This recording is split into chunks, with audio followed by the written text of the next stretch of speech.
Papa. Like, share and subscribe. ଥରେ ଗୋଟେ ଜଙ୍ଗଲରେ 7 ଦିନ ଧରି ଝଡ଼ ବର୍ଷା ହେଲା। ଝଡ଼ ବର୍ଷା ଏମିତି ଲାଗି ରହିଲା ଯେ ଜଙ୍ଗଲରେ ରହୁଥିବା କୌଣସି ବି ପ୍ରାଣୀ ଖାଇବାକୁ ଆଉ ପାଇଲେ ନାହିଁ। ସେହି ଜଙ୍ଗଲରେ ରହୁଥିଲା ଗୋଟିଏ ବିଲୁଆ।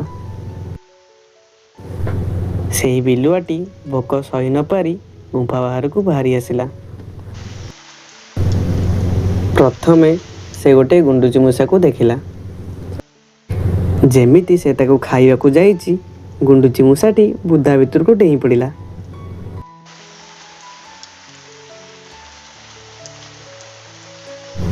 ତାପରେ ବିଲୁଆ କିଛି ବାଟ ଚାଲିବା ପରେ ଦେଖିଲା ଗୋଟିଏ ମୂଷାକୁ। ଯେମିତି ସେ ମୂଷା ପାଖକୁ ଯାଇଛି, ସେ ମୂଷାଟା ବି ଦୌଡ଼ିକି ପଳାଇଗଲା। ବିଲୁଆ ଆଉ କିଛି ଚିନ୍ତା ନ କରି ଗୋଟିଏ ଗୁମ୍ଫା ଭିତରେ ପଶିଗଲା। ସେ ଗୁମ୍ଫାଟି ଥିଲା ଗୋଟେ ଭାଲୁର। ଭାଲୁ ସେତେବେଳେ ସେ ଗୁମ୍ଫାରେ ନଥିଲା। କିନ୍ତୁ ଭାଲୁର ସ୍ତ୍ରୀ ବିଲୁଆକୁ ଦେଖି ପାଟି କଲା।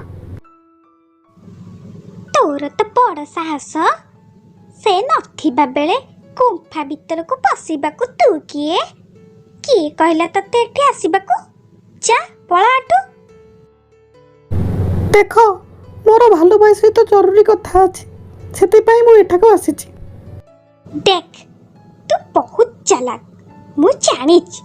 ତେଣୁ ତୁ ନିହାତି କିଛି ଉଦ୍ଦେଶ୍ୟ ନେଇକି ଏଠିକି ଆସିଛୁ। ତୋର ଜରୁରୀ କଥାବାର୍ତ୍ତା କିଛି ନଥିବ, ମୁଁ ଜାଣିଛି। ଯଦି ଜୀବନ ବଞ୍ଚେଇବାକୁ ଚାହୁଁଛୁ, ଶୀଘ୍ର ଏଠୁ ପଳା, ନହେଲେ ସେ ଆସିଲେ ତତେ ମାରି ପକେଇବେ।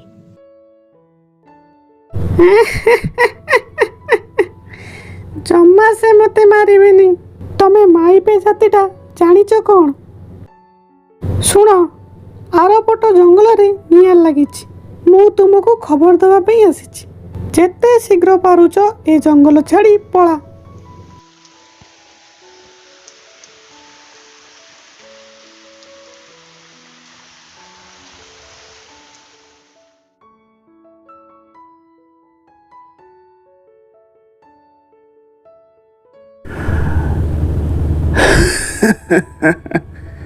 ଆରେ ନିଆଁ ଲାଗିଛି?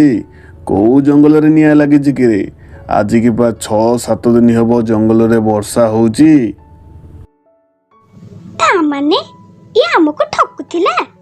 ୟାକୁ ଧର, ଆଜି ଖାଇବା। ୟାକୁ ଜମା ଛାଡ଼ନି। ସେତେବେଳକୁ ବିଲୁଆ ମନରେ ଛାନିଆ ପଶିଲାଣି। କେମିତି ସେ ଏଠାରୁ ଯିବ?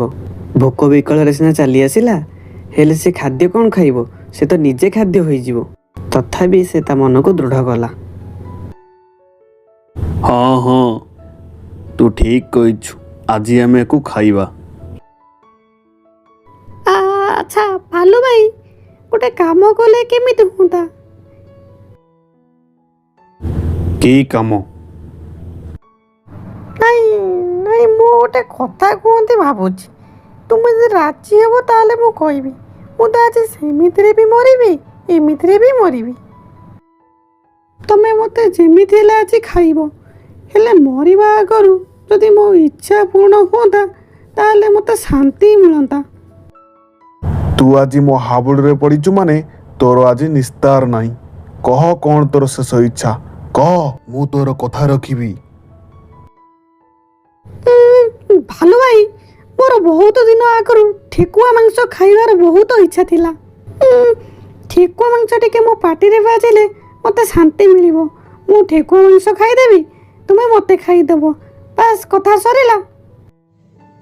ମତେ ଏ କଥା କାହିଁ ଜମା ଠିକ୍ ଲାଗୁନି। ଆମେ କ'ଣ ପାଇଁ ୟା କଥା ଶୁଣିବା? ଏ କିଏ କି? ତୁ ଚୁପ୍ କର। ମୁଁ କଥା ଦେଇଛି ମାନେ ମୋ କଥା ରହିବ। ସେ ଠେକୁଆ ମାଂସ ଖାଇବ।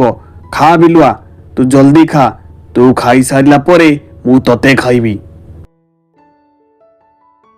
ବିଲୁଆ ଖାଇଲା ଠେକୁଆ ମାଂସ। ଆଉ ଖାଉ ଖାଉ ଚାଲାକରେ ଅଧାରୁ ମାରିଲା ଚମ୍ପଟ। ଭାଲୁ ତା ପଛରେ ଗୋଡ଼ାଇଥାଏ। ବିଲୁଆକୁ ଧରା ଦିଏ ଆଉ ସିଧା ଯାଇ ଜଙ୍ଗଲ ଭିତରେ।